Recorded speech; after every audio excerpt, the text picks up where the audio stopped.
बल और भक्ति की कहानी। पवनपुत्र हनुमान। प्राचीन काल की बात है। किष्किंधा राज्य के निकट एक विशाल पर्वत पर, जहां हरी भरी वनस्पति और ऊंचे ऊंचे वृक्ष थे, वहां हनुमान जी का निवास था। हनुमान जी, जिन्हें पवनपुत्र भी कहा जाता है, अपने अद्भुत बल, बुद्धिमत्ता और अटूट भक्ति के लिए जाने जाते थे। एक दिन जब वे अपने प्रभु श्री राम और माता सीता की खोज में लगे हुए थे, तब वे एक विशाल समुद्र के किनारे पहुंचे। लंका जाने के लिए उन्हें यह अथाह समुद्र पार करना था। उनके सामने यह एक असंभव सा कार्य था।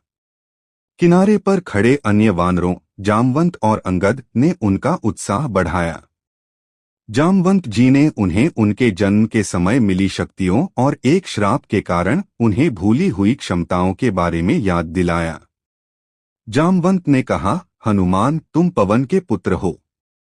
तुम्हें अपनी शक्ति का आभास नहीं है।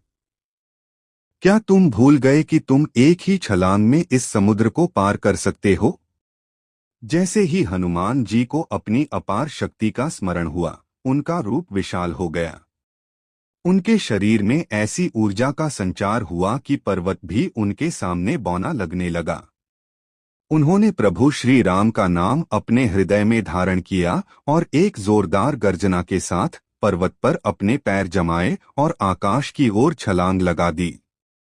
समुद्र के ऊपर से उड़ते हुए कई बाधाएं आईं। एक राक्षसी सुरसा ने उन्हें निगलने की कोशिश की और छाया पकड़ने वाली सिंहिका ने उन्हें रोकने का प्रयास किया।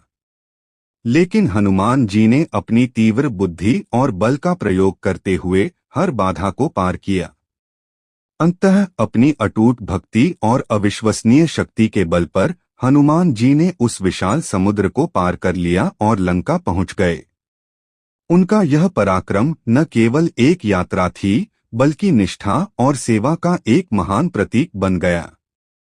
हनुमान जी ने सिद्ध कर दिया कि जहां बल होता है, वहां विनम्रता भी होनी चाहिए, और जहां भक्ति होती है, वहां कोई भी कार्य असंभव नहीं होता।